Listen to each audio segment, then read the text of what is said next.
I used to think failure was something that happened to other people. Until the day I sat alone in my car, staring at an email that ended a version of my life I had quietly built for years. I didn't tell anyone about that moment at first. Not because it was dramatic. It wasn't. It was strangely quiet, almost ordinary. But something in me shifted that day, and I didn't understand it yet. Before we begin, please support Mindshift Stories by subscribing, liking the video, and leaving a comment. Your support helps us continue sharing meaningful stories with the world. For most of my adult life, I believed I was careful. Not brave, not reckless, careful. I worked a steady job at a mid-sized marketing firm. Nothing glamorous, just structured, predictable work. I had routines. Morning coffee from the same place, same desk, same small talk, same safe ambitions. I told myself I valued stability, and I did. But beneath that, there was another belief I carried without questioning it. If I avoid big risks, I can avoid big failures. That belief shaped almost every decision I made. I didn't apply for roles unless I was 100% qualified. I didn't speak up in meetings unless I was certain I was right. I didn't start the small consulting idea I had been thinking about for years. I remember thinking, I just need more time, more preparation. Preparation felt responsible, safe, mature. Looking back, it also kept me small. Then one year, everything shifted. Not because I suddenly became bold, but because the company started restructuring. At first, it was subtle. Meetings behind closed doors, managers whispering, new policies that didn't make sense, a tension in the air that no one acknowledged directly. I told myself I was fine. My performance reviews were solid. I was dependable, and dependable people don't get cut, right? That's what I believed. Until I was called into a meeting on a Tuesday afternoon. No warning, no buildup, just a polite conversation about organizational changes and role redundancy. I nodded like I understood corporate language better than I actually did. I even said, I understand, but I didn't. I walked out carrying a small box of my things. It felt surreal, like I was watching someone else. The strange part wasn't anger, it was embarrassment. I remember thinking, what did I miss? What should I have seen? For days, I replayed every conversation in my head, every decision, every email. I tried to find the mistake that caused it. Because in my mind, failure had to mean error. There had to be something I did wrong. That's how I made sense of the world. If failure is always earned, then success can always be controlled. But this didn't fit. I had done everything right, or at least everything safe. The weeks that followed were uncomfortable in a way I hadn't experienced before. Not financially, I had some savings. Psychologically, without my job, I felt exposed. When people asked, "So, what's next?" I didn't have a confident answer, and I hated that feeling. I started noticing something about myself. I wasn't afraid of failing again. I was afraid of being seen as someone who had failed. That realization unsettled me. It meant my fear wasn't about outcomes. It was about identity. Somewhere along the way, I had tied my worth to being steady, reliable, the person who doesn't mess up. Failure wasn't just an event, it was a threat to how I saw myself. That's when something unexpected happened.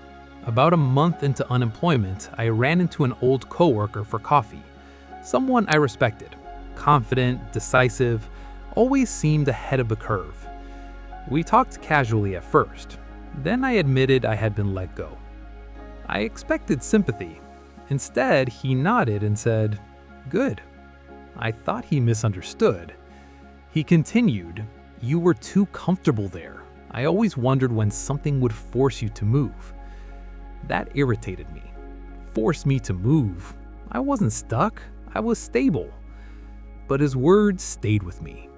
Too comfortable. That night, I sat at my kitchen table and wrote down every decision I had postponed over the last 5 years. It was a long list. Courses I didn't take, conversations I avoided, ideas I never tested, roles I didn't apply for because I might not get them. I noticed the pattern. I hadn't been avoiding failure, I had been avoiding exposure. Failure would mean trying publicly. Trying meant risking judgment. And I had quietly structured my life to minimize that risk. Losing my job removed that shield. Suddenly, I had nothing to protect. That's when the real turning point happened. Not when I was laid off, but when I made one small decision 2 weeks later. I applied for a position I wasn't fully qualified for. It sounds minor, but for me, it was uncomfortable in a way I couldn't explain.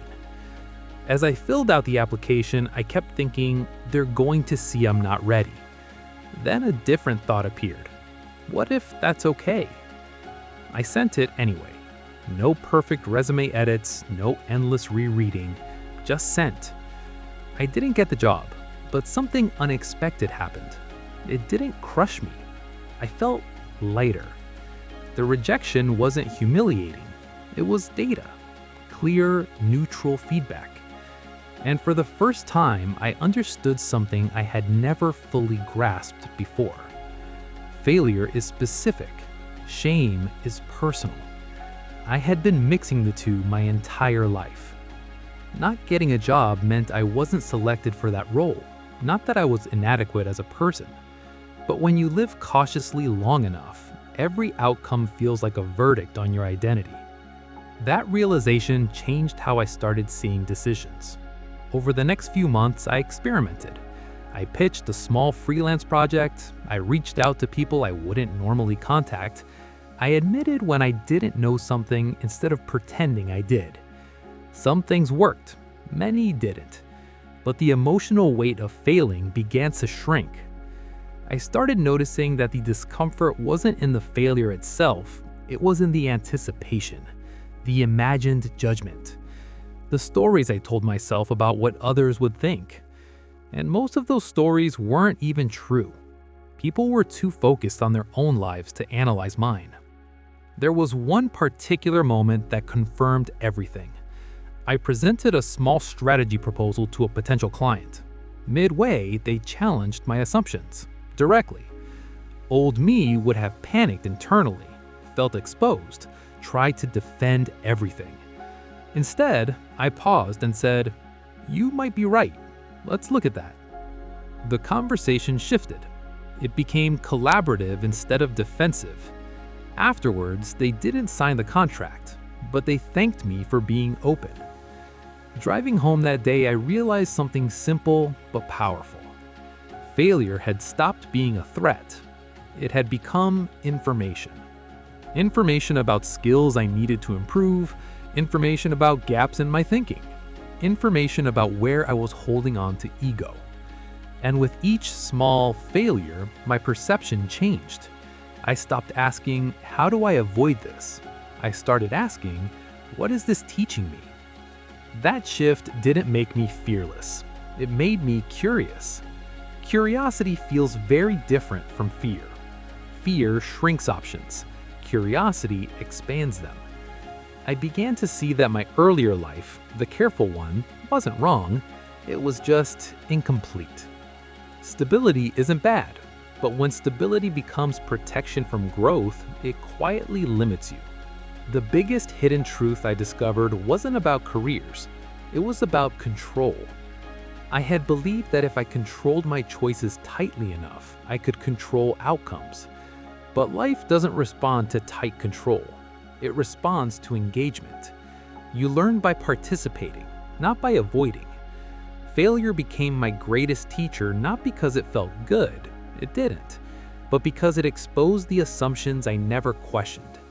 That I had to be fully ready before trying, that mistakes defined me, that other people were watching more closely than they actually were.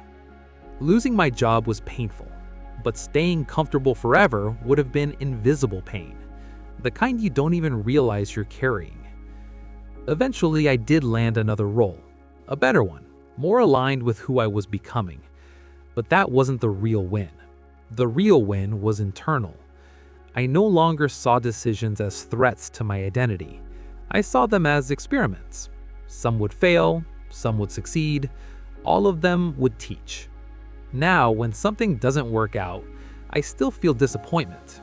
I still have moments of doubt, but I don't spiral into self-judgment the way I used to, because I understand something I didn't before. Failure doesn't shrink you, avoidance does. And the more I look back, the clearer it becomes. That Tuesday afternoon in the conference room, the polite termination, the small cardboard box, the quiet drive home, wasn't the end of something stable. It was the end of something small. If I hadn't failed, I would have continued believing that safety equals success. But now, I see it differently. Success isn't the absence of failure. It's the willingness to keep adjusting your perception when reality challenges it. Sometimes I think about that earlier version of myself, the careful one, sitting in meetings convinced he was being responsible. I don't judge him. He was trying to protect himself. But protection can quietly turn into limitation, and limitation can look a lot like comfort. So here's a question I sit with now. What would you attempt if failure didn't threaten who you believe you are? Because maybe failure isn't the enemy. Maybe it's just feedback we've been misinterpreting all along.